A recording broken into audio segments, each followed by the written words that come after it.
Hey, welcome back to Over Here, Over There, the podcast across borders, where we peer across the Atlantic to see how our cultures rhyme, echo, sometimes clash, but ultimately what that says about who we are and what we can learn from each other. I'm Claudia, and today I am at the Amerikahaus in Munich, Germany. And today we have a very special guest on our program, Jeff Dunas. He is an American photographer whose work dives deep into the soul of small town America, where time seems to pause. And also, we'll be diving into the heart of its music, the blues. I'll be talking with Jeff not just about his images, but about what they tell us about identity, about place, about the universality of the human being. So, come on, join me.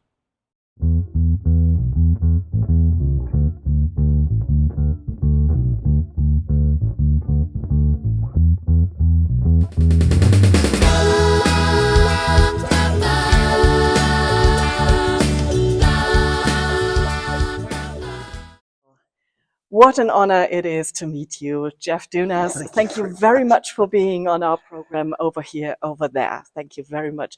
How do you find Munich? I always loved Munich. Yeah, Munich is a wonderful place. I like Bavaria. So I'm always happy to have a reason to come back. You've been here many times? I worked here a lot in the past and had friends here, so I've been in and out of Munich. But it's been a while, so it was a nice thing to pop in. Literally pop in, because I'm only here 8 days, but I've done a lot in 8 days. How did it start? Did you ever encounter like a pivotal moment or a pivotal town or a special person where you thought to yourself, this is the story I want to tell. This is small town America? First, I should say there are two shows here. Mm-hmm. So you have this is my work called American Pictures, and then in an upstairs gallery is a different show, which is called The State of the Blues, which is portraits of blues musicians. So both of those ideas came about in much the same way. I self-assigned myself. All the work I've done in my life have all been long form projects that I continue on for many, many years. Mm-hmm.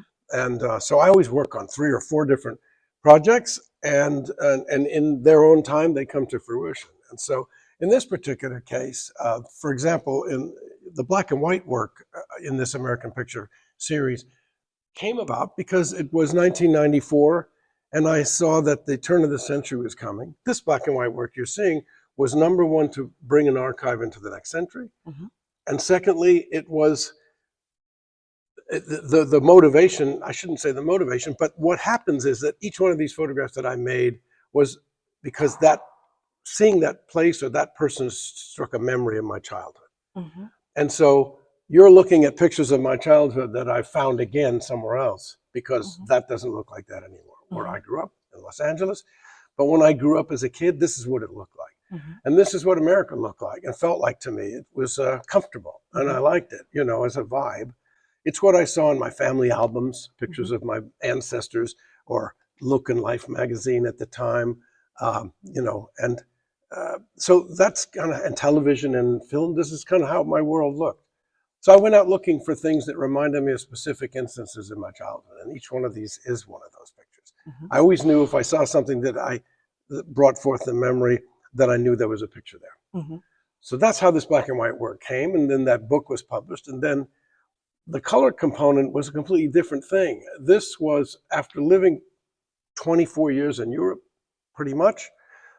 I came back to the United States, and I began to realize that I had a certain affection for my country folk, in the sense that I began to appreciate the way they felt free to express themselves mm-hmm. in ways that I'd never seen in Europe, or Japan, or South America, or Australia. And the vibe was, they're very individual. They express themselves in their own unique ways, and including their environment. Mm-hmm. And they're not too worried about what the neighbors think or what happens or what the townsfolk might think. This is my place. This is how I dress. This is who I am. And I really began to appreciate that in them. Mm-hmm. So I started the same process, driving through the country for various different reasons. Sometimes I was on my way to my in-laws' house in Canada, or I was driving to see cousins or people in Colorado. But I would always spend the first 2 weeks photographing, and then whatever the reason was for the visit, and get back. So that's how it worked out. And these photographs in color are really These are the things that I came upon that really reinforced that affection that I had for Americans. And it's, I should say, this is a completely apolitical process. I have no political axe to grind. I try not to send any message other than look at these people, look at us. This is who we really are in our daily lives. And I hope that other people, just as we are, will appreciate that. I can't imagine in a German suburb somebody suddenly decorating the tree in front of his house for Christmas and then parking his truck there and covering it with Christmas lights. But in America, that wouldn't be uncommon. You'd see that. You go, oh, very nice. Right. You know, I think people here have they're more circumspect as far as how their outward presence. And I respect that too. I think there's a positive there. But Americans are, you know, they're iconoclasts. They are like, this is me and here I am. Does it have anything to do with space? I hadn't thought of that. I'm not sure. I mean, because it's in their appearance and it's the way that they dress it. It's the way that their cars they choose to drive and what they wear, and then their environments. And you know, I found that it was a good way to represent the unique qualities that the American people have outside of all this political theater and the nonsense that's happening.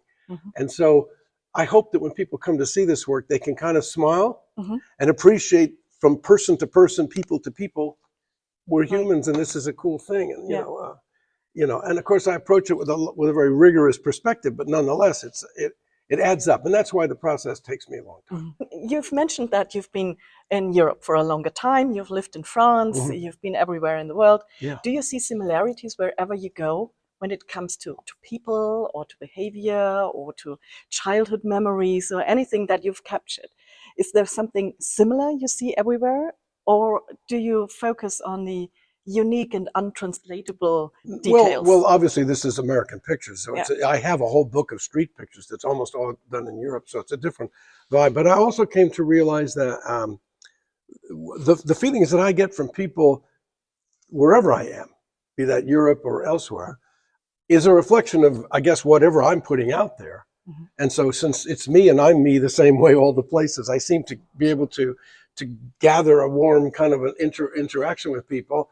I'm not shy. I walk right up to them and start photographing them, and people smiling at me, and they participate, and I get them involved in my process. And, you know, that's just how I work. So I guess as I think about it, it's just it must be a reflection of whatever it is that I'm giving out. You know, it's whatever I degage, you know, that's kind of, I guess, is what comes back. And I hadn't ever really thought about that, but I would say that if that's the case, I feel people react to me similar ways wherever I go. You know, I tell people in photography, if you're not an extrovert, you should consider still life and landscape. Well put. It just helps. If you are someone really fluid with people, then this is a good career. That's the way I do it. But if not, there are other ways to stay in photography and have a great, passionate life. But this is my way.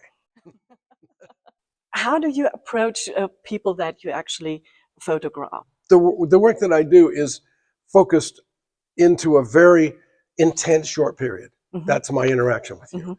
When I have a camera in my hand and I'm going to make a picture of you, I have a way of like giving this minute that we have together a very intense, fun interaction that's very fluid. And before you know it, I'm done and it's over and I have the picture. And that has served me all my life, really. I know some photographers take endless amounts of time setting everything up and checking lighting and taking, you know, checking. And so my work is always about funneling my interaction with my subject into a very short, intense, brief period. And you know, I'm photographing you, I'm completely in love with you for 48 seconds and I have my picture. And that's transmits, that really works. If I make you feel wonderful and beautiful, I get something in my picture that is what I'm after. You know, if it's stifled or if in any way it's kind of stiff, then someone's ill at ease or they suddenly flip back to their real world and they're thinking of other things and you don't have that chance. I really found that if I have 5 hours with a subject or 5 minutes, I make the picture in 5 minutes, the best picture. You know, I can beat it to death, but I don't think I get a better picture by doing that. Wow. And so there's that. And it's like, let the force be with me. You know, I came to realize that if I just flow, I'm able to do this. And so I've learned to let it happen like that. Mhm. And there's times I don't get it, Mhm. of course, Mm. but or that I'm disappointed, or that I wasn't able to quite get it to the intensity that I was hoping for. But you know, it'll be a good effort, but I won't have made just exactly what I wanted, and that's the way that is. But it's worth trying for. I tell people that I stop time. That's what I do. My job is I'm a time catcher. But are you also a time traveler? Do you revisit places, photos, people that you've taken pictures of? That has been known to happen. Okay. Yeah, I have about 6 different series that have been repeating quite along, quite through many numbers of years. One is with my daughter, and yeah, there are things like that that I've pursued over a long number of years. But that's not my main purpose. Is time travel. I like to see time. Mostly, I like to freeze it. Mhm, mhm. Still looking ahead a little bit. I know that you're not a time traveler, I've learned that, but Uh, looking ahead, do you think that the changes that are approaching are coming too fast? Only time will tell. I mean, that's a strange response. Well, it's an honest response. Only time will tell. I never thought about it. Mhm, Again, I think it's the experience of people reflecting whatever I'm putting out there. mhm, So, or what I'm looking for, and it's always very specific. So I don't know that it will change. What I'm photographing changes, of mhm, course, and I think that's good. I mhm, like to keep trying to find new ways to apply the way I approach photography to what I'm doing. mhm. Do you recognize differences how the audience read your pictures? Like, do Americans read them differently than Europeans? Yeah, absolutely. Yeah. Yeah, just today I was walking a lady through here from eastern Pennsylvania, and this was her childhood too. So in a way, I really hit home with her because she could say, "Oh, I had a friend with a thing like that, and this is, you know, I had a trampoline like that when I was a kid," and all these kind of things that are very specific to our people in my country. But it is, I think people can relate to them. Mhm, Not that this is how their childhood looked, but it does look like it is a place in a different time that, mhm, you know, maybe they've seen in movies and films and mhm, magazines too. So there's a shared experience that mhm, they can tap into, or that taps into them automatically. Maybe, mhm, you know, I don't think they recognize what my influences may have been or what the purpose was, but that's not my problem. I want mhm. them to enjoy what they're looking at and really looking deeply at the detail that I've preserved in that work. What were the responses from European people that saw your pictures already? They studied them. They stopped and stared into them for quite a while, Mhm, each one. And I think when you put your work on exhibition, you could have a lot of hope, but that people will relate to the pictures. And then sometimes I watch people just keep walking by and checking them out, and they're looking at content only, and they're not really looking at the expression or what I'm trying to say, and that's fine too. I'm glad they're looking. It's mhm, important to look mhm, and see, and you have your own response. But when they really start to look in each picture and appreciate the more is revealed to them in the mhm, in the pictures, and mhm. that's what I really am happy about when I see it happen. You know, because I love these details. It's all in the patina of the house, the wood, the stuff that's there. As you could walk through some of these pictures and I could show you, but hopefully it's like an onion and you can continue to delve into it and see more and Mhm, more in it. And that and mhm, that's the sign of a picture that's reaching into people, and mhm. that's what I strive for. Thank you very much. That has been very insightful, and I'm looking forward to seeing more of your pictures. Yes, come with me. Jeff Dunas, thank you for coming back again. We are here with your second exhibition at the Yeah. Amerikahaus in Munich, Germany. This is the State of the Blues, Yes. photos of legends. The day that Muddy Waters died, who Mhm, was a very important, legendary Chicago blues man, singer, player, very influential, I realized I better start shooting these people because this was the music that I loved as a child, as a kid.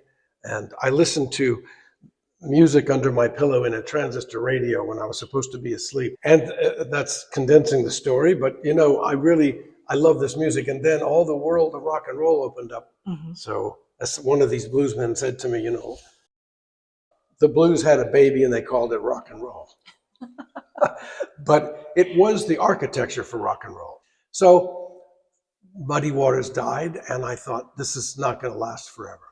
I should mhm, find these people. And I tried to get some magazine assignments to do the pictures, and they all said, blues, it's kind of not our thing. it's in the past. So as always, I made a self-assignment, and I made my, my own decision to do it. And I found the way in, and I started to work on it. And it took 5 years of nonstop working to get everybody. I was very happy that I got this much of the blues world before it was over. Mm-hmm. And it started 2 years after that book was published. I think half of them had already passed away. Mm-hmm. When you look at those pictures and those faces, those eyes now, what do you see? Is it an echo from the past? Does something linger on? Can you take something away? Did you learn something? In the best of cases, I feel a sense of pride that I captured something in them of importance, if this was going to go into the future without them. Their dignity, their self-expression, their confidence in themselves, and the history, where their whole parcours, where mm-hmm. their chemin, where they came from. And most of these people started out in very, very difficult circumstances. Mm-hmm. Being African American in the American South in the 30s and 40s wasn't a fun thing to do. Mm-hmm. And yet they distinguished themselves. They had an influence on the music of the whole world culture, mm-hmm. through rock and roll, really. And they couldn't have known that, but my job was to capture that with integrity and hopefully something that they'd be proud of, existing beyond their years. And I hope I have. That's kind of what I think, mm-hmm. because they were kind enough to give me that short interaction, mm-hmm. and I feel like I did them justice, and I hope that's true. Do you hope that young people today will be inspired? I hope so. Mm-hmm. I hope they can recognize, I don't even know what rock and roll has become, or even if it still exists. I don't listen to contemporary music. It's diverged so much from what I was in love with as a kid, or young person. But I hope that they could realize that actually the whole music scene as we know it today was built upon their shoulders. I can't comment on what it's like today, but I can say that I hope they recognize that these are the founders here. This is where it came from. Mm-hmm. And therefore still relevant, and even more relevant maybe today than a decade ago or 2 decades ago? Well, I could put it this way. What if the German public that goes to the opera were given a chance to actually hear Mozart play? Can you imagine that? You've only ever heard an interpretation your whole life. This is available. You can listen to these recordings, and these are the people playing the music that changed the world. So that's a fascinating, unusual situation. Mm-hmm. Whereas, and also, I have to say, being that I'm in the Amerikahaus, and so the context here is, this is the only true American music. Mm-hmm. In Europe, you have German music and amazing French music and things that have been around for hundreds of years, English, all kinds of Celtic music and such. But this is the only true American music. It didn't come from anywhere else. It came from here, so in America. And I find that that's also important to remember as you listen to this music. It came from a time of oppression and difficulty, and you can see that in their faces in my work. That's my goal, was to show their history and who they became and where they came from. Mm-hmm. And I'm not proud of the way the white folks treated them at the time, but they persevered and became the heroes. And that's pretty incredible. I have a story about every picture here. But John Lee Hooker went down to Clarksdale, Mississippi to do a music tour with Coco Taylor and Buddy Guy. And they all went out and drinking and having some sweet potato pie, and they went to the favorite juke joints and listened to some music and stuff. John Lee stayed in his hotel room, and when the next morning they had breakfast, they said, "John Lee, why didn't we see you last night? Why didn't you come with us?" And he said, "They ain't gonna get all John Lee down here." And that's truly right out of his past, right out of a very oppressive time, south of what we call the Mason-Dixon line. And that made a big difference. Mm-hmm. They all went to Chicago looking for the freedom to live their life without that kind of prejudice. Mm-hmm. And they electrified the blues music at that point, and that's where rock and roll came from. Mm-hmm. So it's a pretty incredible story.